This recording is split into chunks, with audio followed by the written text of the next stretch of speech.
arguing about the dumbest shit, and there are so much more important things in life. And I'm like, really? This is what we're talking about? It's cringe, you know? It's hard to It it's is. hard to let that enter my mind space. Do you know, so like now there's this whole thing. Have you heard of like Bethenny Frankel's Reality Reckoning? Have you heard of all of this? No. Like she's starting, there's like the SAG-AFTRA strike Yes. that's happening. And so Bethenny has come forward and she is calling for a reality reckoning, which she wants reality TV. There's a lot of parts to it. I mean, she's gotten lawyers involved. Like she basically wants It's something like about residuals. Yeah, residual. I heard a little bit about that. Unfair like working Yeah. conditions for reality people. Yeah, I saying heard a little bit about that. applied with alcohol, forced like encouraged to like hook up and like. Oh yeah. So. Like, Oh my God, yes. Yeah. Yes. Right. Yes. We starved. We'd have a lot of alcohol. They'd take food out of our hands. It's psychological warfare. Yes. When I say encouraged to hook up, I literally had head producers come down and scream in my face to do stuff. Like what? Like were you in your room? Like someone just knocked on the door and said, "Get up, we have to talk to you." Yeah. Today is a boring ass shoot. Or we'd be sitting on the couch and producer would storm in there and fucking grill us like. And like, what would they want to do? Like, was it? They want some action. Yeah. And on Temptation Island, I imagine action is like. I'd say this is make out, hook up, whatever. They want something to happen, and I'm like, I was like, this is my. I'm not doing that. Like I'm going to be authentic to exactly who I am. I'm not holding back, but that is not what I would be doing. That's not what I want to do. Right.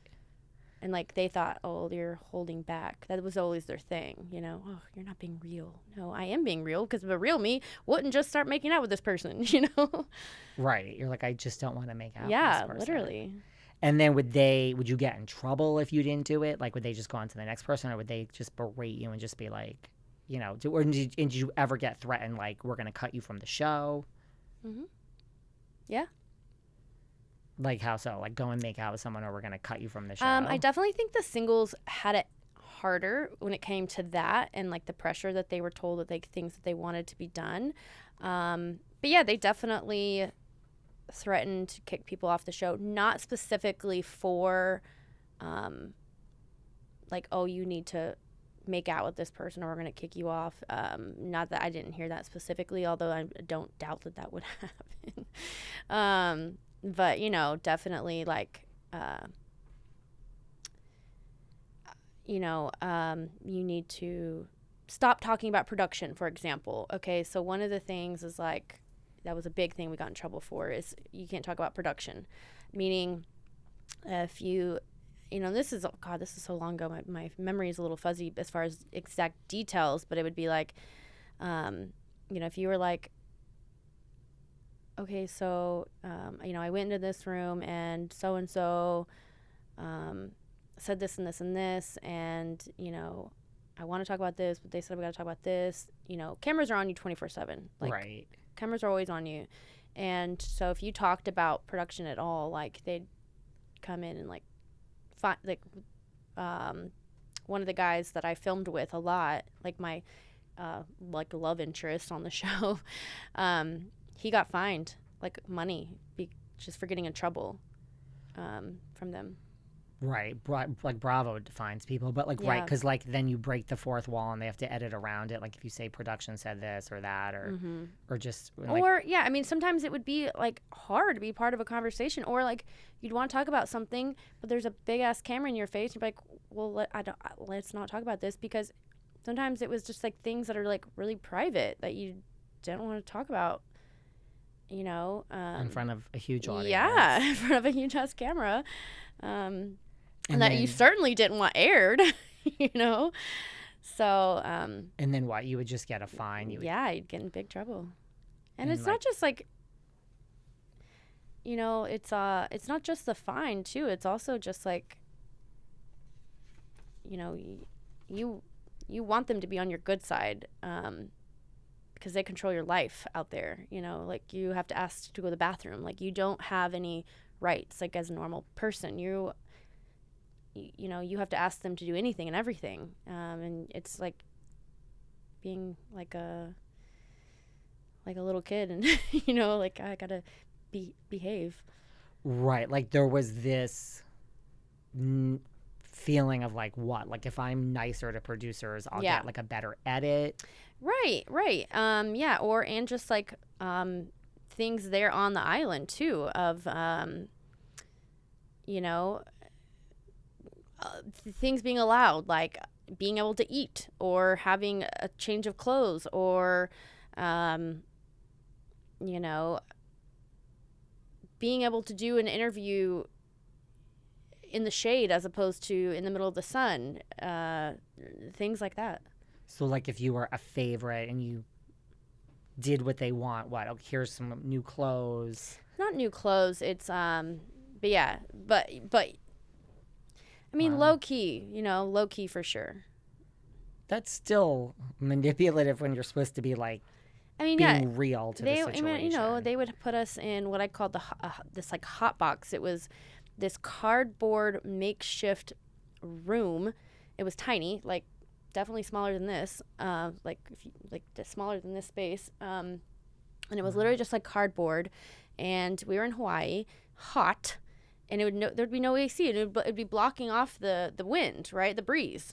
Hot. I mean, and we'd be in there for hours interviewing, and you're just drenched, and yeah, you want to get done, you know. It's like, so there'd be times where I'd be like, they would ask you the same questions over and over and over in a different way, right, until they obviously are looking for a certain answer, right? And there'd be times where I'd be like, okay, what are you looking for? Like, what I'm clearly not answering this the way you want me to answer it, so like I want to get back to the pool. You know, like what how can I speed this up? What do you want? What are you looking for? Right, like they want their soundbite. Yeah, and they already know in their mind what they're looking for. To be. Yep. So then would they say to you, okay, this is actually what we want. Yep. So you want to go back? Yep. That's what you want. And yep. then they would say, okay, roll, and you would just give the answer, and you're like, yeah, we could have gotten this done 3 hours ago. You should have just told me that. Yeah. I mean, and obviously, like, looking back now, I wish I would have, I don't know. I was very authentic. I can't be anything but authentic, but I do wish I would have been a little bit more careful about what I said and how I said it, and remember that, like, they're not your friend. They're there to do a job. Right. And they were very good at that, right, of befriending you. And they would, what, like if you were, like, got yourself a huge slice of pizza or a cheeseburger, they would literally take the food out of your hand and say, sometimes, here's vodka. Yeah. I mean, sometimes, maybe to not that, you know, extreme, but, yeah, plenty of times where they would take the food out of your hand, you know, and be like, we're about to film. I don't know if you've ever been around production, but it's hurry up and wait. And so you're waiting around, and so you're like, okay, it's been 2 hours. I could have finished my food, right? And it's shit like that. It's just bullshit. Like when they talk about like starving you, like, you know, quote unquote. It's like, yeah, it's just because I think it's a lot of just like you have to be camera ready, and you're waiting around until like hours are going by and your mealtime has passed, and then right after that, you've got to film another scene. And then right after that, you got to film this. And then, yeah, you're just not eating. And what? The theory is, let's get you more drunk so you'll be more interesting on camera. Yeah. So, like, we'd be waiting in, like, the car. Like, so we wait around these, like, Cadillacs a lot to kind of keep us separated. And then especially separated from the boyfriends, right? And so they'd say, like, we can get you a drink. What do you want to drink? Right? And they get us drinks.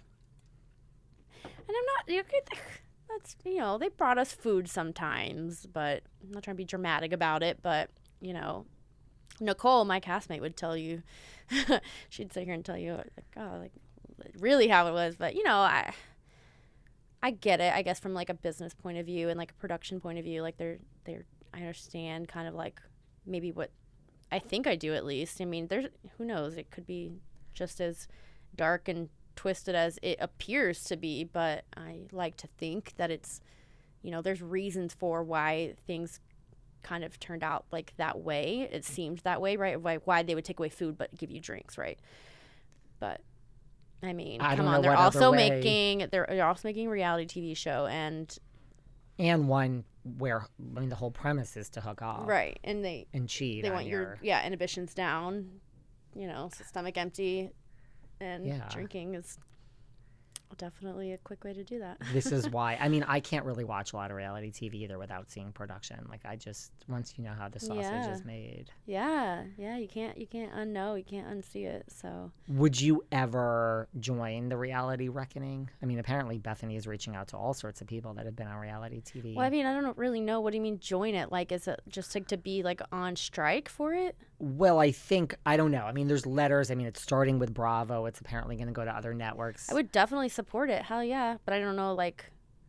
I think at some point there might be a class action. I think no one really knows, but I think there might be just a class action about, like, residuals and unfair working conditions. We got paid shit. It was definitely not good working conditions. Like, yeah, I agree with... She's right on all of that, so... Yeah, I assume you weren't paid a lot for Temptation Island. No.